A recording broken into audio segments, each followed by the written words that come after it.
자, 이제 데이터는 준비가 됐고요. 검정을 하기에 앞서서 기본적인 개념들과 몇 가지 알고 가야 하는 것들을 조금 체크해보고 갈게요. 일단 자, 우리가 검정이라는 걸 할 건데 보통 가설 검정이라고 하죠. 자, 그러면 가설 검정을 하는 목적이 뭐냐? 보통 우리가 가설이라는 게 이제 말 그대로 추측하는 거잖아요, 그죠? 뭔가를 추정하는 거죠. 그럴 것이다 라고 예측하는 건데, 이제 통계적 추정을 할 수가 있습니다. 어떤 데이터가 있어요. 자, 근데 데이터라는 걸 할 때 우리가 이제 기술 통계라는 개념이 있죠. 기술 통계는 뭐냐면 실제로 이 데이터를 가지고 통계 값을 구하는 거예요. 기술 통계 값의 대표적인 것들로는 평균이 있고, 최빈값, 그죠? 얼마나 많이 나오는가, 그죠? 얼마나 빈도수가 많이 등장하는가, 또는 중앙값, 그 정 가운데 데이터가 100개라고 치면 한 50번째에 있는 위치의 값은 몇인가 라는 중앙값, 그리고 표준편차 뭐 이런 게 있습니다. 그죠? 분산, 표준편차 이런 거. 그러니까 이런 기술 통계 값을 구해서 이 데이터가 어떤 걸 의미하는지 대충 우리가 좀 분석을 해볼 수가 있어요. 그래서 분석을 해서 의미를 찾는 거죠. 이게 이제 우리가 통계를 하는 하나의 이제 이유가 될 텐데, 자, 근데 이런 경우가 있습니다. 데이터가 엄청나게 큰 거죠.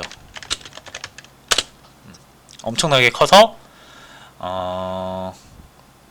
해당 데이터를 모두 확인하기가 어려울 수가 있어요. 자, 예를 들어서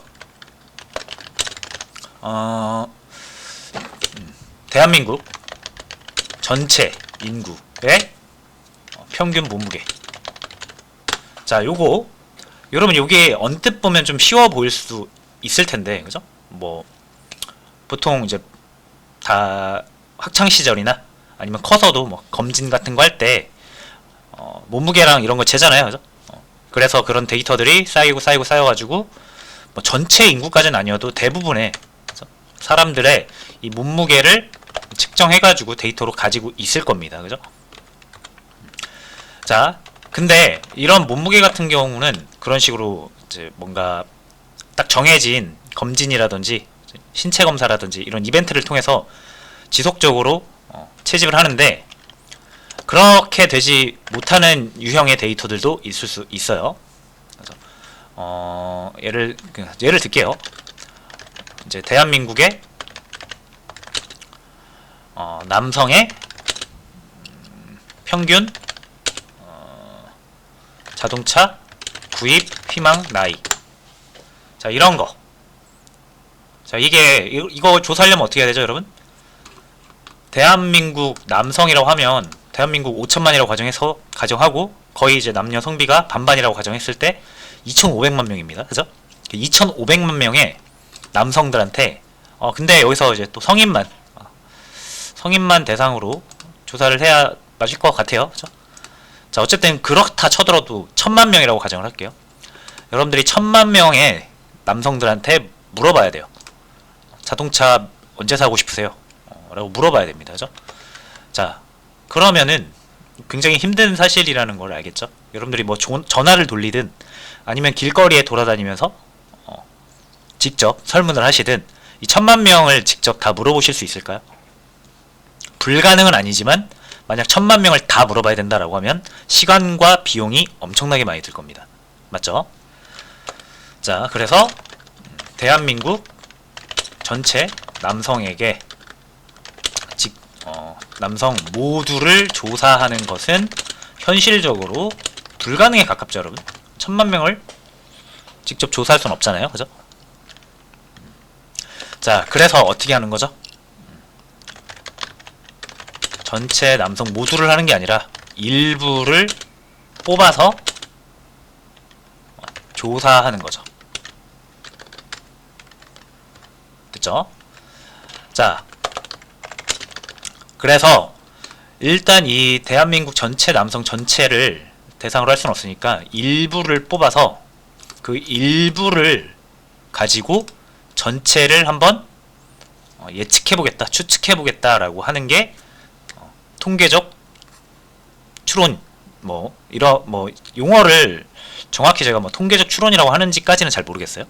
아무튼 통계를 이용해서 추측하는 거는 이렇게 일부를 가지고 전체를 판단하고자 할 때 사용하는 기법이라고 보시면 되겠습니다. 자, 그래서 용어를 한번 정리를 해볼게요.